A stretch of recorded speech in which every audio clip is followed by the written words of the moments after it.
तो इस लेक्चर में डिस्कस करेंगे हम रिसोर्स एलोकेशन ग्राफ, और इसको रिसोर्स एलोकेशन ग्राफ को हम प्रेसिडेंस ग्राफ भी बोलते हैं। ओके, रिसोर्स एलोकेशन ग्राफ या प्रेसिडेंस ग्राफ दोनों एक ही चीज है। तो जो डेडलॉक हैंडलिंग सिचुएशंस होती है, तो उनको हम थ्योरेटिकली समझने के लिए, उनकी एल्गोरिथम समझने के लिए, उनका प्रोसेस समझने के लिए एक ग्राफ का यूज करते हैं, जो कि एक डायरेक्टेड ग्राफ होता है, जिसको हम रिसोर्स एलोकेशन ग्राफ बोलते हैं, use for the deadlock situations. ठीक है, तो ये इस ग्राफ के थ्रू हम क्या है कि डेडलॉक को एक्सप्रेस करते हैं, समझते हैं।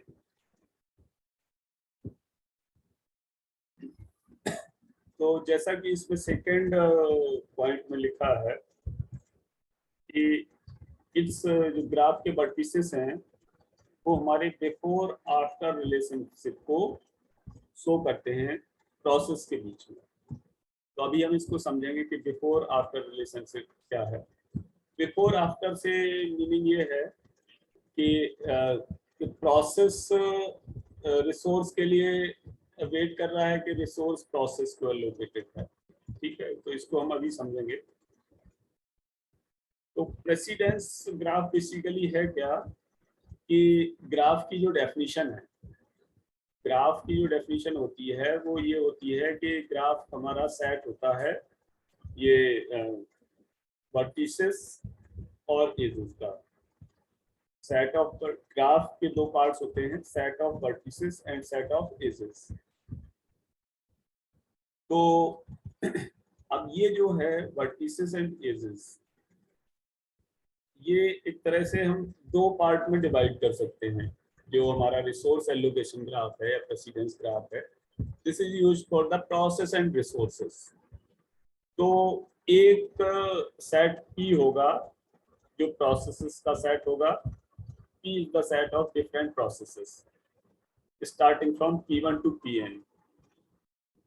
तो ये सेट P है वो सभी एक्टिव प्रोसेसेस का होगा सिस्टम पे। एक्टिव प्रोसेसेस मतलब जो मेमोरी में है, ठीक है। और दूसरा सेट है R जो रिसोर्सेस है। सिस्टम में जितने भी रिसोर्स टाइप हैं उन सभी रिसोर्स का एक सेट होगा। तो एक सेट प्रोसेस का होगा, दूसरा सेट रिसोर्स का होगा। ओके,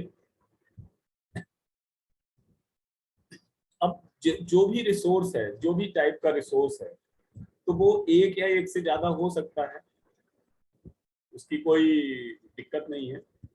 जैसे यूएसबी पोर्ट है तो ये एक से ज्यादा होगा, ठीक है। इस तरह हमारे कुछ और भी रिसोर्सेस हैं, वो एक से ज्यादा हो सकते हैं सिस्टम में। तो इसको डिनोट करने के लिए NRI ये शो करता है कि कोई रिसोर्स RI टाइप का कोई रिसोर्स जो है, RI means resource of type I। तो I टाइप का कोई रिसोर्स R के जो इंस्टेंसेस हैं वो N है। जैसे अगर हम लिखें 3 और प्रिंटर, तो मतलब 3 प्रिंटर हैं सिस्टम में।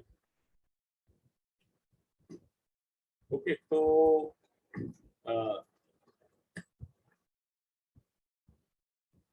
जो एज सेट है इस प्रेसिडेंस ग्राफ का, ग्राफ में एज सेट होगा और वर्टिसेस सेट होगा।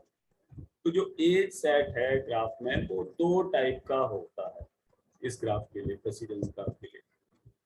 एक रिक्वेस्ट एज होगी और दूसरी होगी assignment edge. Request edge and assignment edge. तो रिक्वेस्ट एज जो है वो इस तरह की एज होगी जो कोई प्रोसेस है वो रिक्वेस्ट कर रहा होगा किसी रिसोर्स के लिए, ठीक है। और जो असाइनमेंट एज होगी उसमें क्या होगा कि कोई रिसोर्स असाइंड होगा किसी प्रोसेस के लिए। दोनों में अंतर है। Request age means a process is requesting or waiting for some resource. Process is requesting as well as waiting. Request करेगा तो wait ही करेगा.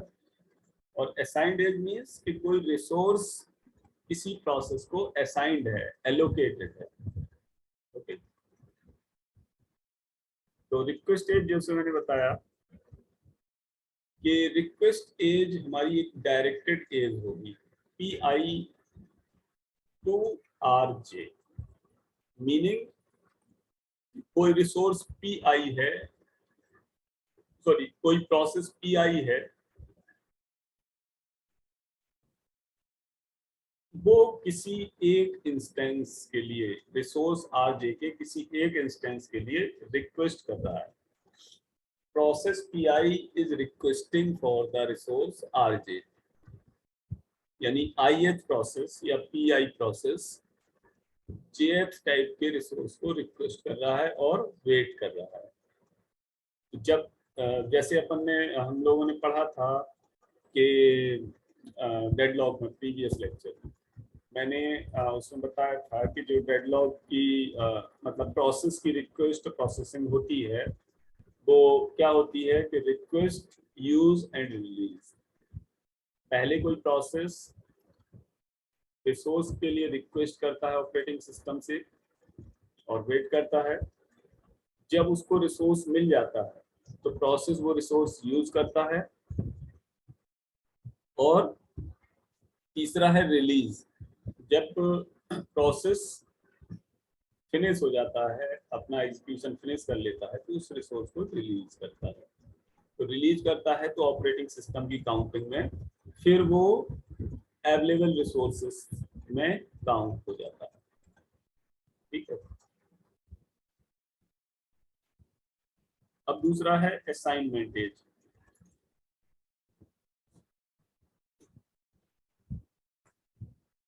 तो जैसा कि मैंने बताया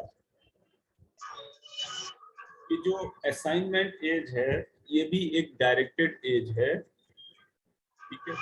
RJ to PI ये रिक्वेस्ट एज से उल्टा है. रिक्वेस्ट में प्रोसेस रिक्वेस्ट करेगा RJ को और इसमें RJ PI की तरफ है.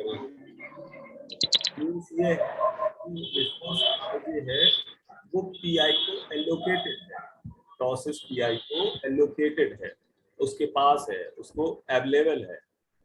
या प्रोसेस PI फोर्स RJ को होल्ड कर रहा है. This is the meaning. ठीक है. आगे चलते हैं. Process and resource representation. अब इस रिसोर्स एलोकेशन ग्राफ या RAG में हम प्रोसेस और रिसोर्स को कैसे रिप्रेजेंट करते हैं.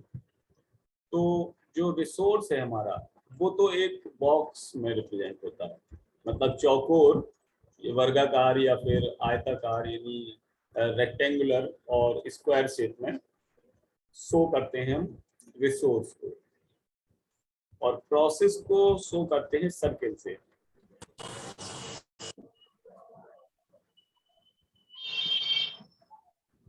और जो बॉक्स है हमारा, अगर बॉक्स तो एक्चुअली क्या है कि रिसोर्स को शो कर रहा है.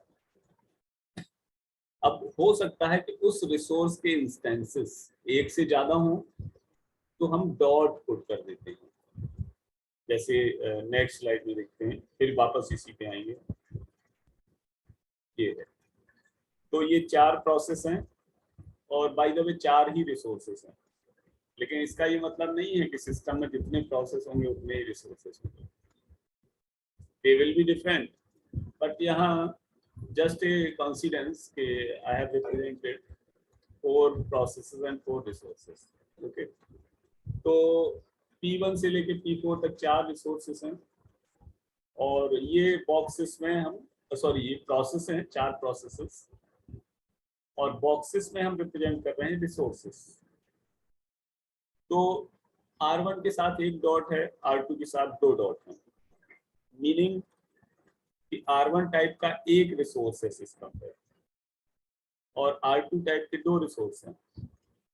R3 टाइप का एक रिसोर्स है और R4 टाइप के 3 रिसोर्स हैं सिस्टम में।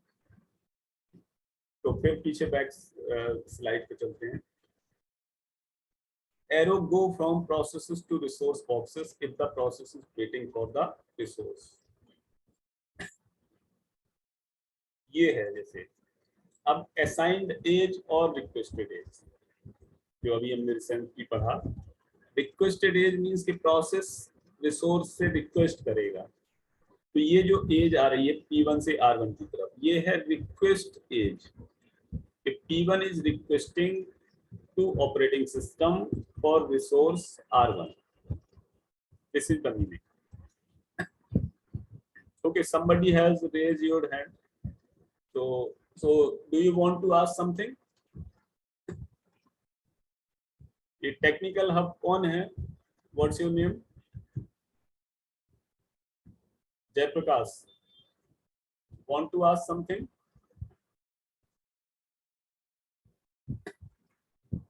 Okay, it's okay. So P1 request कर रहा है ऑपरेटिंग सिस्टम से रिसोर्स R1 के लिए, ओके okay. और R1 से एरो जा रहा है P2 को। मीनिंग क्या है? R1 रिसोर्स P2 को एलोकेटेड है, R1 रिसोर्स P2 को एलोकेटेड है और P1 को R1 रिसोर्स की नीड है, लेकिन R1 रिसोर्स केवल एक ही है सिस्टम पर। तो करेंटली R1 P2 को एलोकेटेड है, R1 जो है P2 को एलोकेटेड है। इसका मतलब ये है, Jayprakash, what are you doing?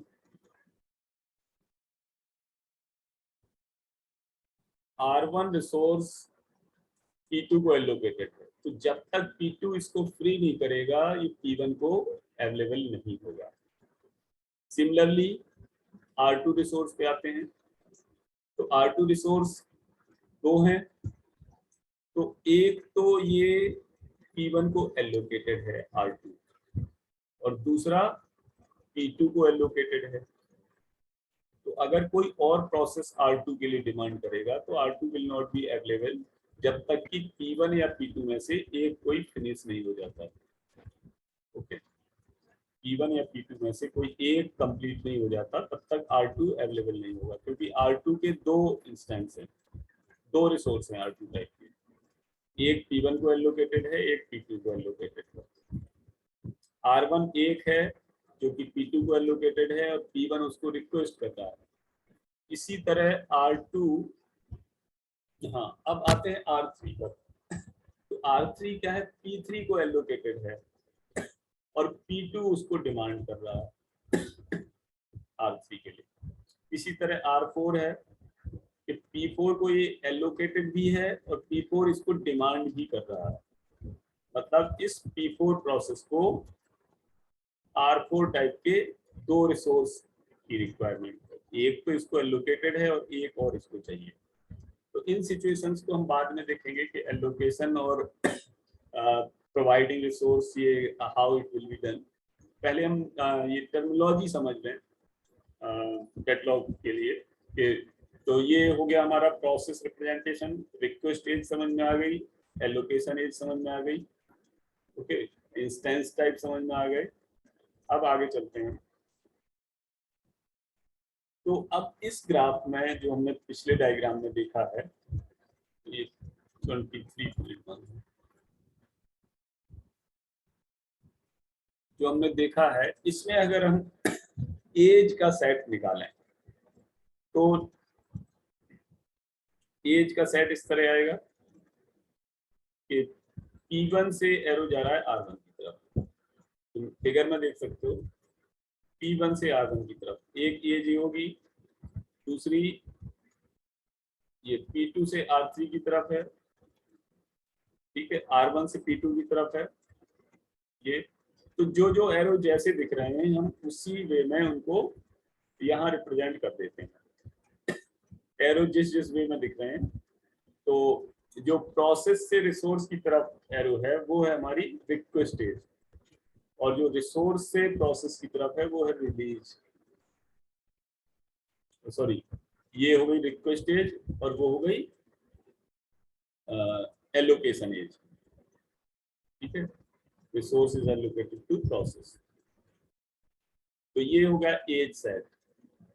अब रिसोर्स इंस्टेंसेस की बात करें हम, जैसे मैंने लिखा nr1 मीन्स r1 टाइप का एक रिसोर्स है, nr2 मीन्स r2 टाइप के दो हैं, r3 टाइप का एक है, r4 टाइप के तीन है। इस डायग्राम से क्लियर है?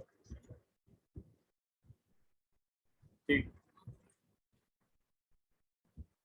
Process state from figure, this previous में जो फिगर है उससे प्रोसेस की स्टेट्स, तो जो जो दिख रहा है हमने उसी तरह लिखा है कि प्रोसेस P1 है वो होल्ड कर रहा है एक इंस्टेंस को रिसोर्स टाइप R2, ये क्लियर भी है फिगर।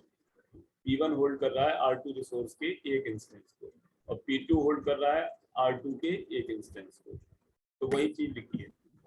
और P1 क्या है, वेट भी कर रहा है रिसोर्स टाइप R1 के लिए। P1 होल्ड कर रहा है रिसोर्स टाइप R2 की एक इंस्टेंस और वेट भी कर रहा है R1 के लिए, वही चीज यहाँ लिखी है जो मैंने समझाई है। चारों प्रोसेस के लिए लिखा है कि चारों प्रोसेस किस रिसोर्स को होल्ड कर रहे हैं और किसको रिक्वेस्ट कर रहे हैं। P2 के लिए, फिर P3 के लिए भी है, P3 R3 को होल्ड कर रहा है, P4 है R4 को होल्ड कर रहा है और एक इंस्टेंस और R4 का चाहिए P4 को। ओके, अब cycle in resource allocation graph.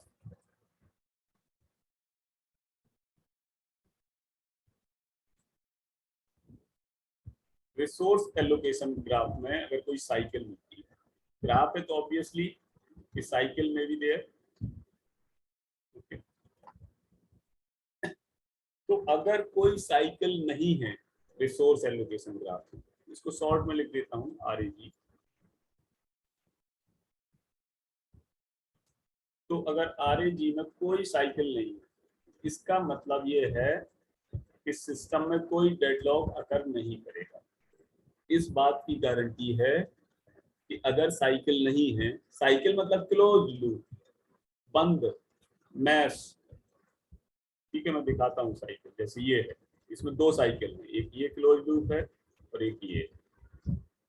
ठीक, अगर सिस्टम में कोई साइकिल नहीं है, इस मींस इसका मतलब ये है कि सिस्टम में कोई डेडलॉक नहीं है।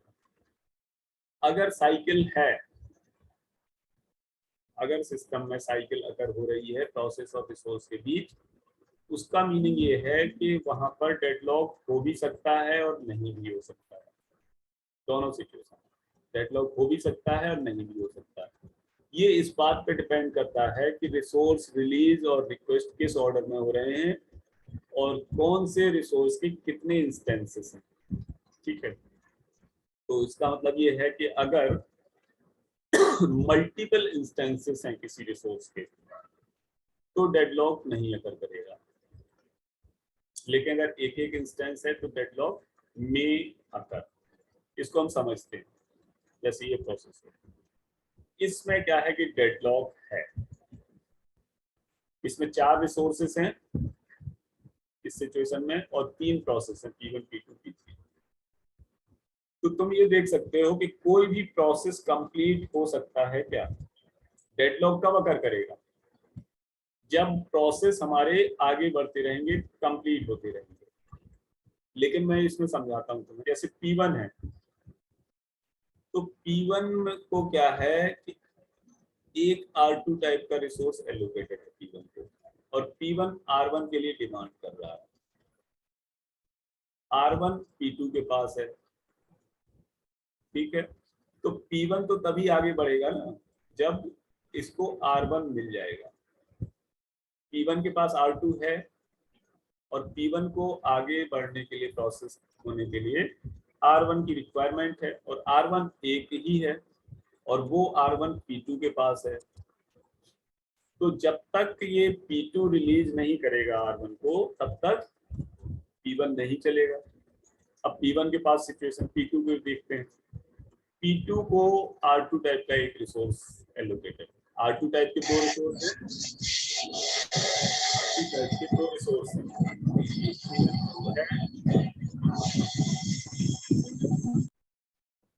R2 टाइप के दो रिसोर्स हैं, एक P1 को एलोकेटेड है, एक P2 को है। और P2 को डिमांड कर रहा है P2 R3 के लिए।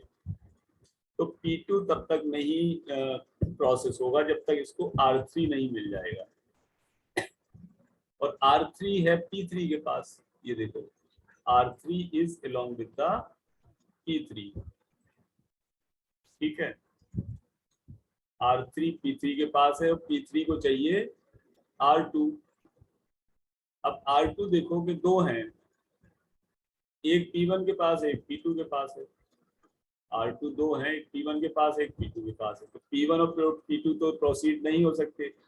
P1 तब तक नहीं हो सकता जब तक उसको R1 ना मिले, R1 P2 के पास है, P2 तब तक आगे नहीं बढ़ेगा जब तक R3 ना मिले, R3 P3 के पास है, और P3 तब तक नहीं चलेगा जब तक उसको R2 ना मिल जाए। लेकिन R2 मिलेगा कैसे? R2 के दो रिसोर्स हैं R2 टाइप के, एक P2 के पास है, एक P1 के पास है। इस तरह कोई भी इस सिस्टम में कोई भी प्रोसेस हमारा आगे नहीं बढ़ेगा। I think this idea will be clear to everyone. इस सिस्टम में कोई भी प्रोसेस आगे बढ़ने वाला नहीं है, क्योंकि सब इस तरह मामला पेच कर रखा है कि जिसको जो रिसोर्स चाहिए वो दूसरे के पास है, दूसरे को जो चाहिए वो किसी और के पास है जो चाहिए। अब R2 अगर एक और होता, यहाँ तीन होते, तो सिस्टम डेडलॉक में नहीं होता। वो इसलिए नहीं होता कि P3 को एक R2 चाहिए, वो तीन होते तो एक मिल जाता। P3 खत्म हो जाता, फिनिश हो जाता, तो R3 फ्री हो जाता, और R3 फ्री हो जाता तो ये P2 को मिल जाता, P2 फिनिश हो जाता तो R1 फ्री हो जाता, और R1 फ्री हो जाता तो P1 चल जाता। लेकिन इस सिचुएशन में there is it deadlock. See carefully how there is a deadlock. I have explained this properly.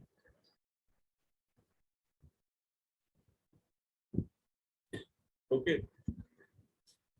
अब आगे चलते हैं।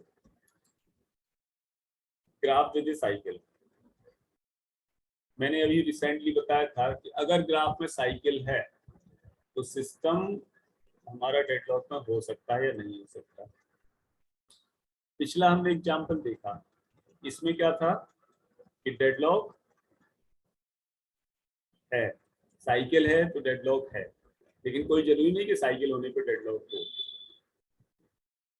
तो अगर साइकिल है तो दो सिचुएशन हो सकती है कि अगर केवल हर एक इंस्टेंस की केवल एक, हर एक रिसोर्स की केवल एक इंस्टेंस है तो डेडलॉक होगा। लेकिन अगर एक से ज्यादा इंस्टेंसेस हैं उस रिसोर्स की तो डेडलॉक की पॉसिबिलिटी हो सकती है। जैसे पिछले उसमें इसमें एग्जांपल में यहाँ R2 के एक से ज्यादा इंस्टेंस हैं तो डेडलॉक है।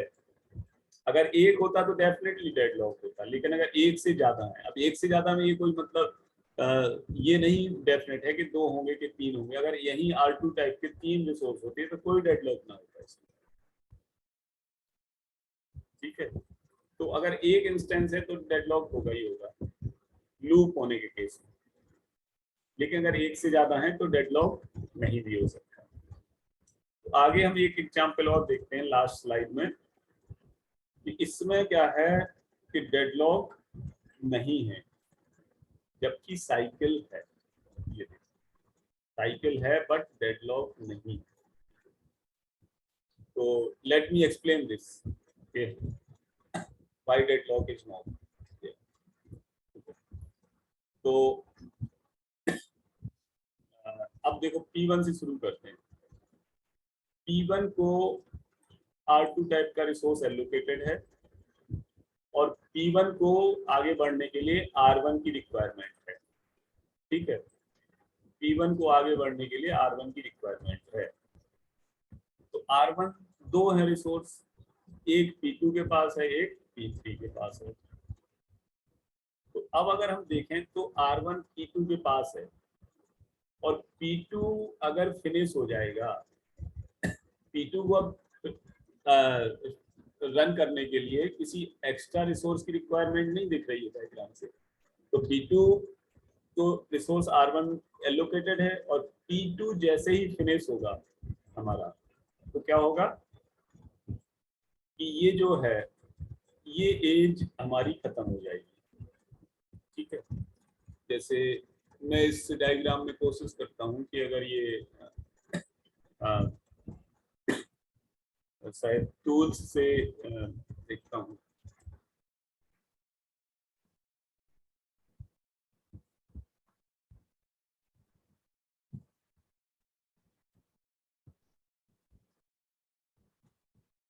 इसको अगर प्रॉपरली बनाने की कोशिश करता हूँ, अगर बन जाएगा तो और अच्छे से तुम लोगों को समझ में आ जाएगा। इरेजर यहाँ से लेता हूँ मैं।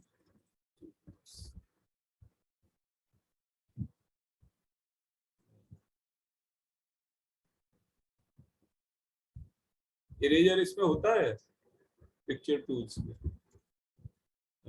पीपीटी में सेव बैक साइड पे।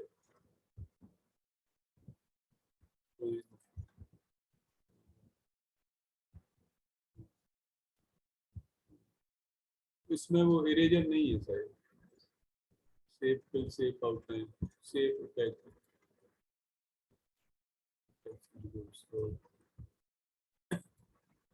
ठीक है, तो लेट्स से चलो मैं ऐसे ही समझ लो इसको। तो P2 फिनिश हो जाएगा तो ये एज तो खत्म। अब जो रिसोर्स R1 है P2 को एलोकेटेड है, तो अब अवेलेबल हो गया ना R1। अभी तो R1 क्या है, एक P2 के पास है, एक P3 के पास है, तो R1 फ्री हो गया। ओके, R1 फ्री हो गया तो P1 को जो डिमांड है R1 की वो यहाँ से मिल गया। तो P1 को R1 मिल गया तो P2 तो पहले ही फिनिश हो गया, ये यहाँ से P1 भी फिनिश हो गया, P1 P2 दोनों फिनिश हो गए। तो अब क्या है कि जो सिस्टम में बचा P4 और P3। तो P2 फिनिश हो गया, P1 फिनिश हो गया, तो R1 जो P1 को चाहिए था वो R1 अब फिर P1 ने रिलीज कर दिया। ठीक है, R1 P1 ने रिलीज कर दिया तो अब ये P3 को अवेलेबल हो गया, P3 को अवेलेबल हो गया R1।